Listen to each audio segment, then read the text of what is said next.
I put some water and some fertilizer on the grass right here, but it was only 5 days ago, and I don't really see that anything has happened yet.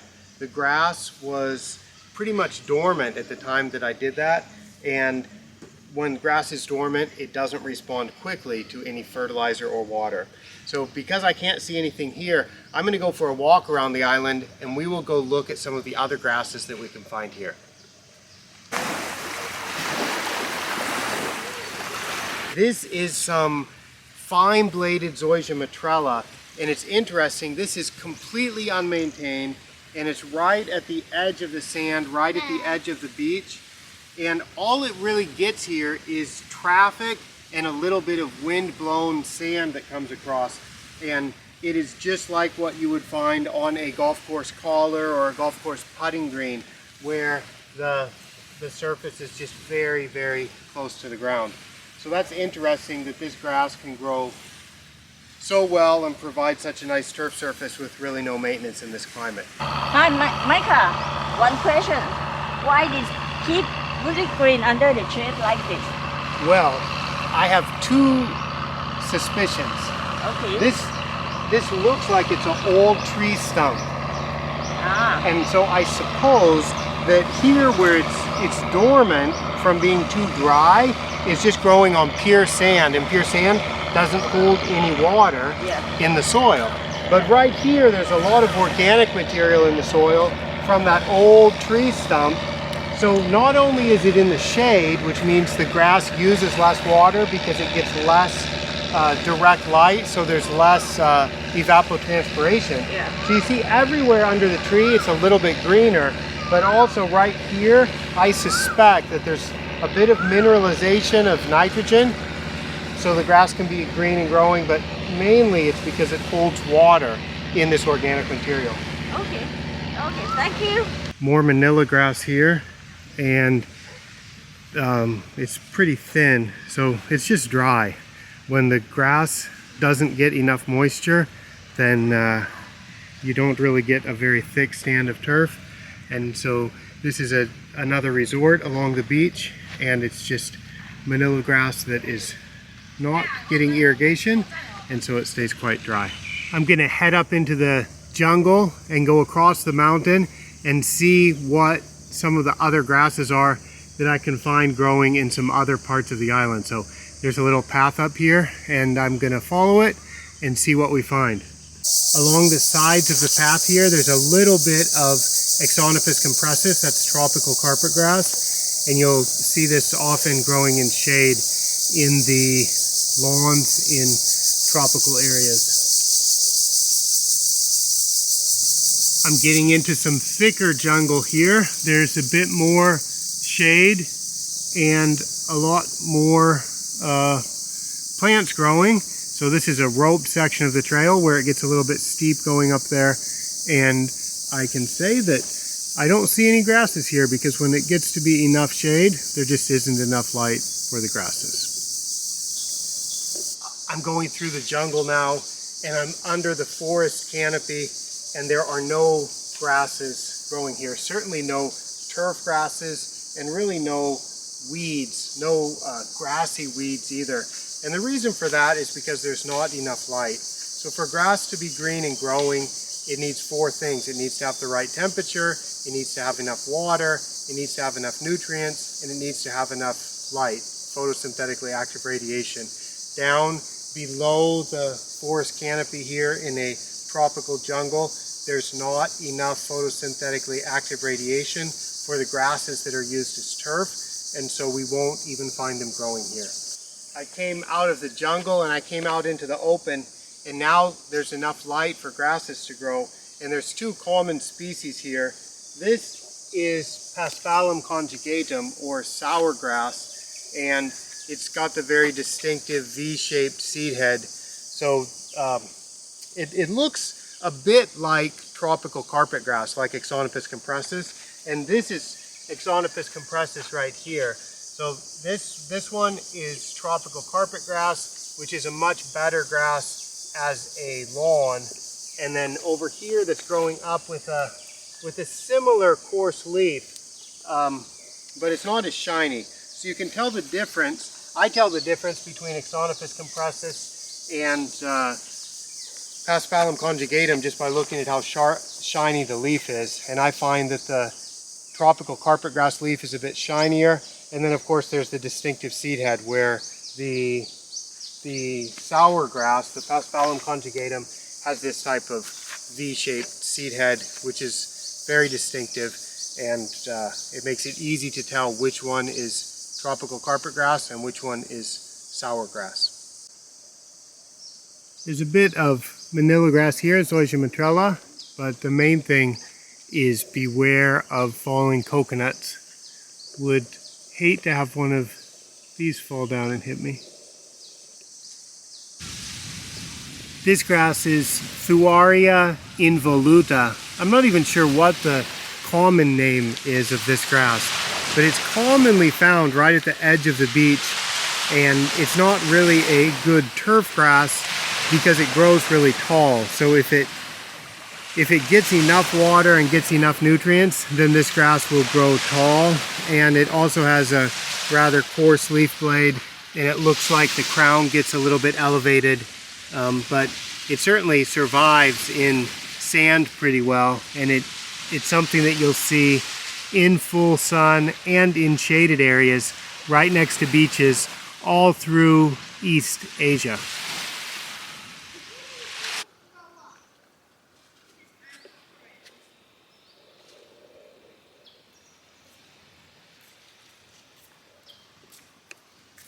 There's a big hornbill in that papaya tree. This is that Thuarea involuta, and as I mentioned, it's not really a turf grass. Here it's growing in a bit of shade by the ocean, and it's up to my knees. Sometimes you'll see it even a little bit higher. It's not really a suitable turf grass, but it does stay green, and it is kind of attractive when you see it when it's creeping closer to the ground. And this one is cogongrass, Imperata cylindrica. I think that's what the scientific name is. And this one also is not a turf grass. It grows tall if the soil was richer and if there was more nutrients and soil moisture available. I think this grass could even grow as tall or taller than I am. But here it's about waist high, and this is not a turf grass. It's commonly found as a weed in maintained turf grass. What I'm standing on right now, and I have to be very careful and be brave about those potential falling coconuts. I'm standing now on a nasty weed, a grassy weed. This is Chrysopogon aciculatus, which in Thai is Ya Chao Chu. In Filipino, it's Amor Seco. This is a grass, well, what those translate as sort of is like love grass or flirting grass, because the seeds, in fact, I see a seed head here, the seeds are awful and they stick to you, and they will stick to animals. And I don't know if this shows up here, but these seeds are very common. So the grass itself, it's very dwarf, and it grows on these stolons that are very close to the ground. It's very traffic tolerant, and the leaf blades are relatively thin for a tropical warm season grass. So it's quite a nice surface, and it forms a dense mat, a dense sward on the surface. So it actually would be suitable as a turf grass, except for these seed heads. So the seed heads are awful. If you're walking across it, or if it's in a park, you get it stuck to your socks, stuck to your shoes, and you have to pick it out. And animals, apparently, the seeds can get embedded in their skin and cause an infection. So it tends not to be a good pasture grass, and it's not really a good grass as a turf. But because it's so traffic tolerant and so drought tolerant, I think it has some potential if there was just a way to get rid of these. This one is probably the most common warm season grass, and that is bermudagrass, Cynodon dactylon. Now, it's not so common around here actually, but in this area, which is at the back of a resort, it's back away from the beach, it's unirrigated, it's on a path, it's trafficked and unirrigated and unfertilized, and unmown. So the grass never has its leaves cut off. That's the type of place where we can find bermudagrass. So here's bermudagrass. Now I mentioned it's a path. So the soil is compacted. Guess what other grass we find here? No surprise, this is Eleusine indica, or goosegrass, as it's called in America, or crow's foot, as it's called in Australia. So this is a typical grass to find in compacted areas. This one is a perennial, of course, in a tropical country like Thailand, but it is not, it's not really desirable as a turf grass. The Cynodon would be desirable as a turf grass, except it doesn't grow as well as these other grasses that we've been seeing, such as the manila grass, the Zoysia matrella. This is manila grass, Zoysia matrella. It's a fine-bladed type that in Thailand is called ya yipon, which means Japanese grass, but it's definitely not Zoysia japonica. It's Zoysia matrella. It is completely dormant now from drought. It's completely dormant. And over here, it creeps down onto the beach a little bit, and then behind me there's more of that Thuarea involuta. And so they get mixed together here, where there's the manila grass right here, and then we get this not a turf grass, the Thuarea involuta. So this is very common botanical mixture that you'll see in East and Southeast Asia as you approach the beach. Is this grass, the Thuarea involuta, that grows up, but sometimes it creeps along the beach, and then you'll see the Zoysia matrella or the manila grass growing also. And at this location, at this resort, they don't even bother with any grass, and they realize that in this sandy soil they can just have sand, and that makes an acceptable lawn for this resort. So they don't try to grow any grass.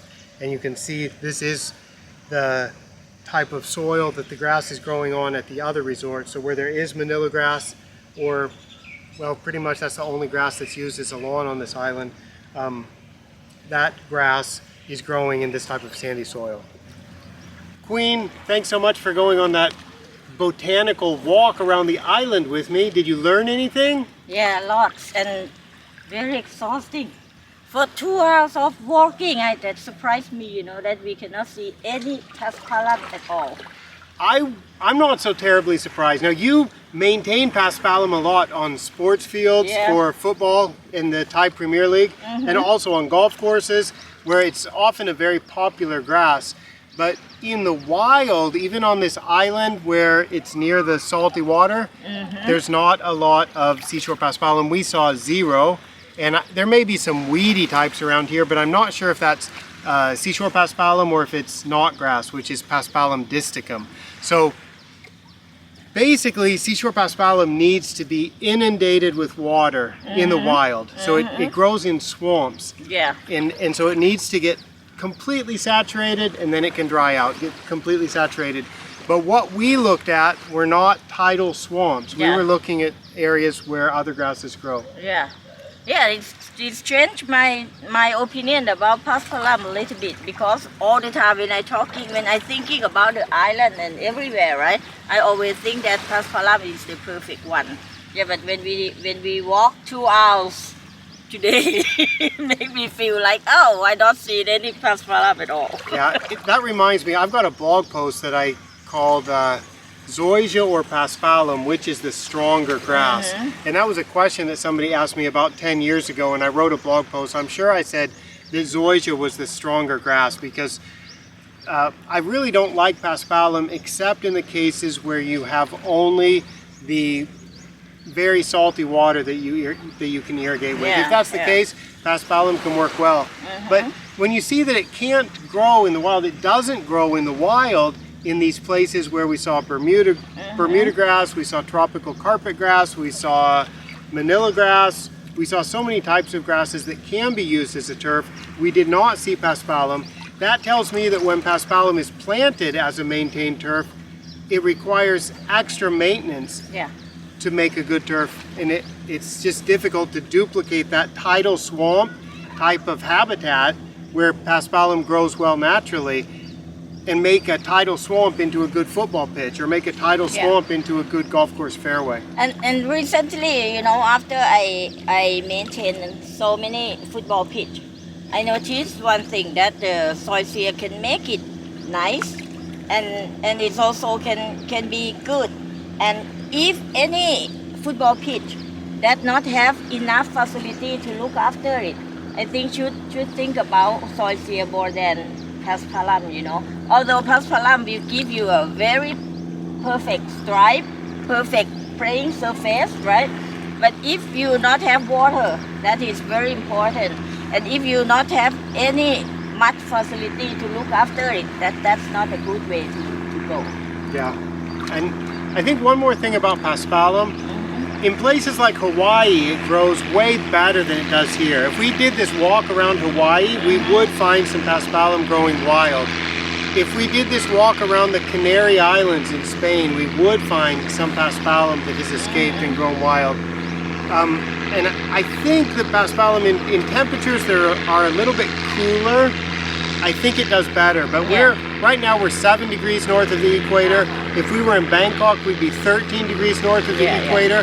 That is pure tropical climate where the high temperature is above 30 degrees every day of the year, and the low temperature rarely drops below about 24 Celsius.